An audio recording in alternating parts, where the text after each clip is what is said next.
वांग्याचे भरीत हा पदार्थ महाराष्ट्रातच नाही तर उत्तर भारतात देखील खूप फेमस आहे। भरीत बनवायची पद्धत सुद्धा वेगवेगळी आहे, जसे कच्चे भरीत, खानदेशी भरीत।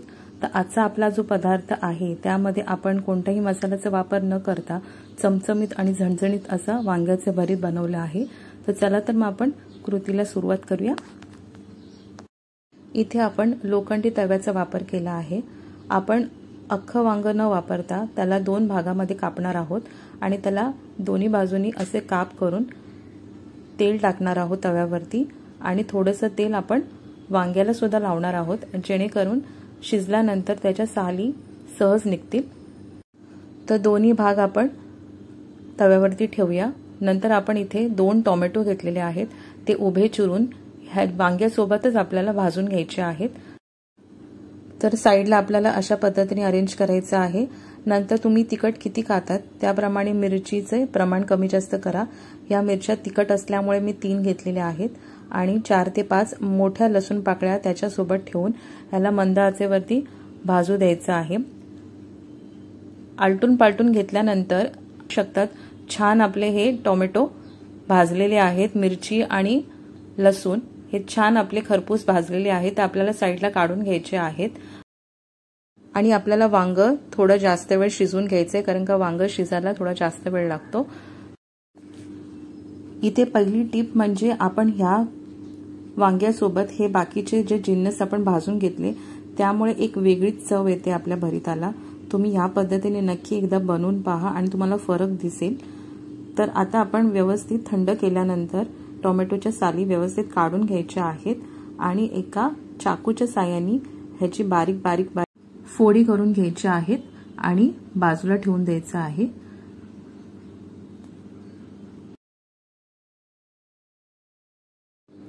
नंतर हे वांग आपलं थोडंसं थंड करून घेतलेलं आहे।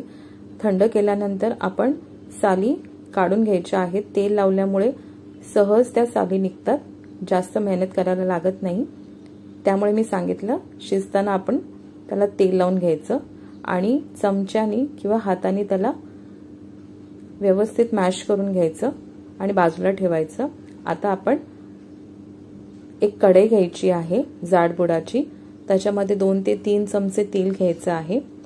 यामध्ये आपल्याला 2 बारीक चिरलेले कांदे टाकायचे आहेत। आपण जितकं जास्त कांद्याचा वापर करू तितकी छान चव येते भरीताला। त्यानंतर आपण 10 ते 12 कढीपत्त्याची पानं टाकलेली आहेत आणि छान आपल्याला ह्याला भाजून घ्यायचं आहे, एकजीव करून घ्यायचं आहे। हे करताना तुम्हाला मीडियम टू हाय फ्लेमवरती गॅस ठेवायचा आहे। एकदा कांदा चांगला शिजला की आपण जे बारीक आणि मॅश केलेले आपण टोमॅटो, मिरची आणि लसूण होतं ते टाकायचं आहे आणि एकदा व्यवस्थित परतून घ्यायचं आहे, एकजीव करून घ्यायचं आहे। हे आधीच टोमॅटो शिजल्यामुळे जास्त आपल्याला मिक्स करायची गरज नाही आहे। त्यावरती आपल्याला चवीनुसार मीठ टाकायचं आहे आणि छोटा मसाल्याचा चमचा आहे तेवढा आपल्याला इथे हळद टाकायची आहे आणि व्यवस्थित एकजीव करून घ्यायचं आहे। छान एकजीव झालं की त्याच्यामध्ये आपल्याला शिजलेलं वांग टाकायचं आहे। हे वांग टाकल्यानंतर आपल्याला सगळं 1 ते 2 मिनिटं व्यवस्थित परतून घ्यायचं। त्यानंतर 2 मोठे चमचे आपल्याला शेंगदाण्याचं कूट टाकायचं आहे। इथे मी शेंगदाणे भाजून त्याची भरड काढून घेतलेली होती, त्याचा वापर इथे केलेला आहे। मी शक्यतो एकदाच बनवून ठेवते हे शेंगदाण्याचं कूट आणि फ्रीजमध्ये ठेवते काचेच्या बरणीत, जे महिनाभर आपल्याला सहज टिकतं ते आणि घाई गडबडीमध्ये आपल्याला वापरताही येतं। शेवटला आपल्याला मूठभर कोथिंबीर भुरभुरायची आहे आणि एकदा मिक्स करून घ्यायचं आहे। मिक्स केल्यानंतर गॅस आपल्याला बंद करायचा आहे आणि नंतर आपल्याला अर्धा लिंबू कापून त्याचा रस टाकायचा आहे शेवटला गॅस बंद करून। हे ऑप्शनल आहे, पण मी तुम्हाला सांगेन हे नक्की टाका लिंबाचा रस, त्याने जी चव येते ना ती अप्रतिम लागते। तर हे छान आपल्याला व्यवस्थित मिक्स करून घ्यायचं आहे आणि ह्याला आपल्याला एका प्लेटमध्ये काढून घ्यायचं आहे। छान सर्व करू शकता तुम्ही भाकरीसोबत, पुरीसोबत, चपातीसोबत, काहीच नसेल तर वरण भातासोबत, कसेही खावा, त्याची चव उत्तमच लागणार आहे. ह्या पद्धतीने तुम्ही एकदा नक्की करून पहा आणि जे मी लहान सहान टिप्स तुम्हाला सांगितले त्याचा वापर करून पहा. नक्की तुम्हाला तुमच्या भरितामध्ये फरक जाणवेल चवीमध्ये आणि तुमचं नक्कीच घरी कौतुक होईल.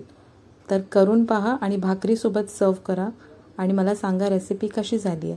आणि आवडली लाईक करा आणि शेअर करा सगळ्यांसोबत. तोपर्यंत बाय बाय.